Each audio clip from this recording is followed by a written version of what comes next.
Welcome back. جیسا کہ آپ سب کو معلوم ہے کہ آج کل قومی اسمبلی میں بجٹ کے بعد بجٹ کی جو ادھیڑ بن اور پوسٹ مارٹم کا سلسلہ جاری ہے، اور ظاہر ہے حزب اختلاف آگے ہے. آج بھی حزب اختلاف کا دن تھا.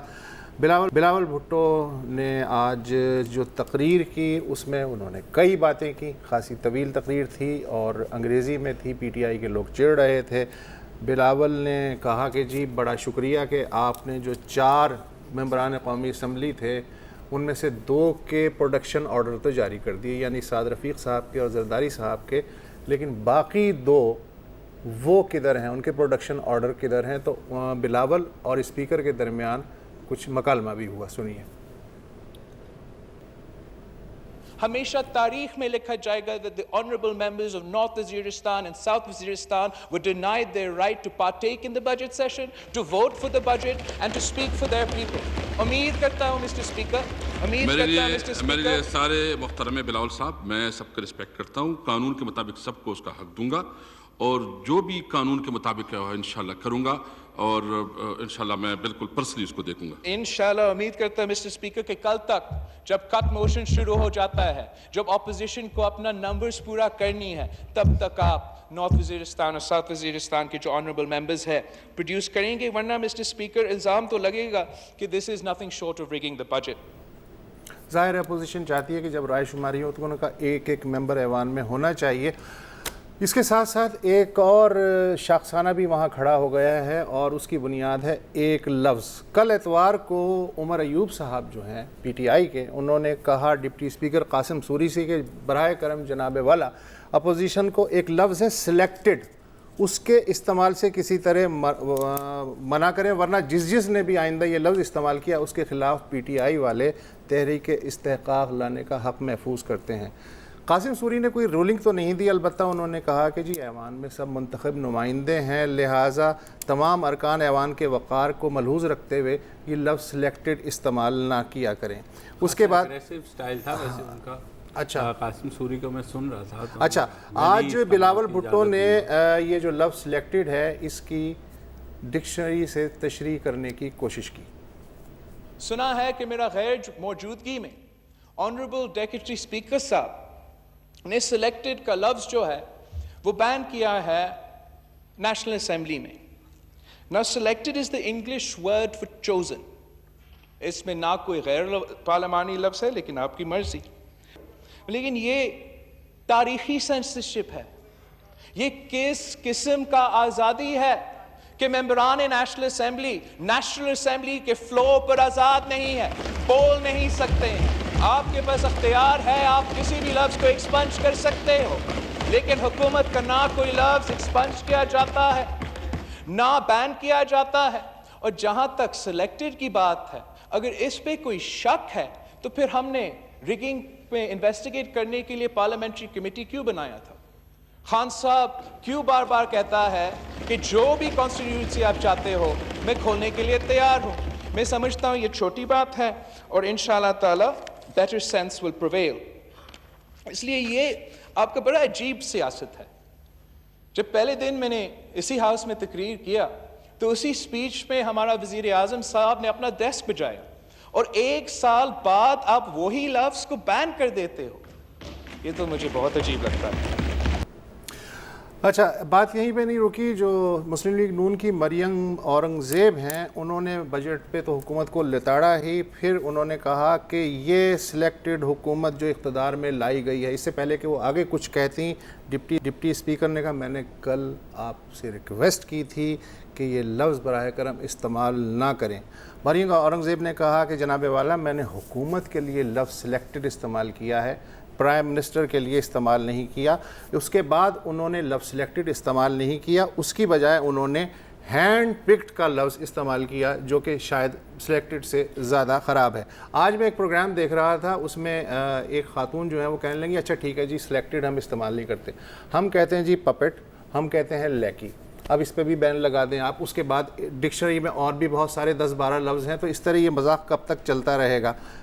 پیمرا نے 1 ہفتے پہلے مزاحیہ خاکوں پہ اور جو مذاق اڑانے کے نام پہ کہ جی ملک کی مقتدر شخصیات پہ جو ہے آپ کیچڑ نہ اچھالیں مزاح کے پردے میں، اس پہ پابندی لگائی. اب سلیکٹڈ کے لفظ میں بھی پابندی لگا دی کہ حزب اختلاف کو ایک اور نیا کھلونا مل گیا ہے. اور مجھے اپنے بچپن کا ایک کردار یاد آ گیا ہے، اس کا نام تھا بابا پکوڑا. بابا پکوڑا ہمارے پتہ نہیں کیوں اس کا نام کے ساتھ پکوڑا لگ گیا تھا. تو ہم بچے تھے، ہم جیسے ہی اس کے قریب سے گزرتے ہم کہتے بابا پکوڑا، تو وہ ہمارے پیچھے بھاگتا تھا. اس کے بعد ہم پورا لفظ نہیں بولتے تھے، ہم نے پکوڑا سینسر کر دیا سلیکٹڈ کی طرح. ہم صرف اتنا ہی کہتے تھے بابا، اور بابا جو ہے ہمارے پیچھے دوڑ پڑتا تھا. تو لفظ کو جو چڑ آپ بنا لیتے ہیں، تو اس کے بعد جو بچے ہیں شرارتی بچے، اپوزیشن شرارتی بچے ہیں، تو انہیں پھر موقع مل جاتا ہے کہ بابا پکوڑا. اچھا، اپوزیشن میں تو شرارتی بچے نہیں ہیں، شرارتی بچے تو سوشل میڈیا پہ بھی بہت آ جاتے ہیں. آج یہ ٹرینڈ جو ہے وہ ٹاپ پہ رہا، اور شرارتی بچے ہمارے ساتھ بھی ایک بیٹھے ہوئے ہیں، خرم حسین صاحب، جنہوں نے ایک شرارت کی کہ جی انہوں نے لکھا کہ انہوں نے اپنے ٹریول ایجنٹ سے پوچھا کہ جی وہ انہیں ٹکٹ جو ہے وہ اے ایم کا مل رہا ہے یا پی ایم کا. ان کے ٹریول ایجنٹ نے ان سے پوچھا تو انہوں نے کہا کہ آئی سلیکٹڈ پی ایم. وہ جو ہے اس کے بعد ظاہر آپ کو پتہ ہے یہ ان کے وہ لفافے جو صرف ہمیں نظر آتے ہیں. ہماری پوری کوشش ہے کہ ہم لفظ سلیکٹڈ نہ حکومت کے لیے استعمال کریں نہ پرائم منسٹر کے لیے، اس لیے کہ ہم ایک غیر جانبدار صحافی کے طور پہ یہ ہمارا فرض بنتا ہے کہ جو اسپیکر نے رولنگ تو خیر نہیں دی، جو ابھی آبزرویشن ہے، جو بھی آبزرویشن ہے اس کا پالن کیا جائے. لیکن یہ کہ یہ تو لاہور ہائی کورٹ کی ایک ڈیسیجن تھا نا، مطلب کیا ہو گیا، وہ ڈکشنری میں بھی سلیکشن اور آپ سیریس ہو جاتے ہیں نہیں ہے. اور ویسے بھی سلیکشن کون سی پہلی دفعہ ہوئی ہے بھائی، ہمیشہ ہی ہمارے ملک میں سلیکشن ہی ہوتی ہے. وقفہ لے لیں اس سے پہلے کہ یہ زیادہ جوش میں ہے.